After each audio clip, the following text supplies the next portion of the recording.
এখানে একটা কল ছিল বস্তি বাসে ছিল ওই পাইপটা এখানে কল বস্তি বাসের জন্য ছিল, এটা এখনো জায়গা আছে। শুধুমাত্র বিধানসভা ভোটে এখনো রেজাল্ট বার হয়নি। মিউনিসিপ্যালিটি কর্তৃপক্ষের ধারণা হয়েছে যে বিধানসভা ভোটে এখানকার বস্তিবাসীরা তৃণমূল কংগ্রেসে ভোট দেয়নি। এই আশঙ্কা, এই সন্দেহে তারা শাস্তি দিয়েছে। কাকে শাস্তি দিয়েছে? বস্তিবাসীকে। কিসের থেকে? জলের অধিকার থেকে, পানীয় জলের অধিকার থেকে, পানীয় জলের সুযোগ থেকে তাদেরকে বঞ্চিত করেছে। দেখুন সব খুলে নিয়ে চলে গেছে। কি না, তোরা ভোট দিচ্ছি তাই তোদেরকে জল দিতে।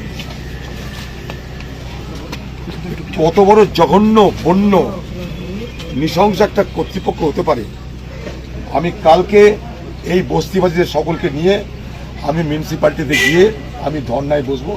জলের অধিকার, এই জল ফেরত দিতে হবে।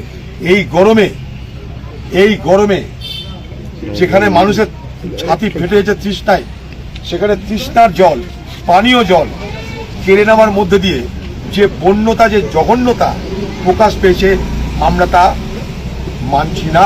বস্তিবাসীকে নিয়ে আগামীকাল মিউনিসিপ্যালিটি যাব। জল না পেলে ধর্নায় বসবো, কথা দিয়ে গেলাম।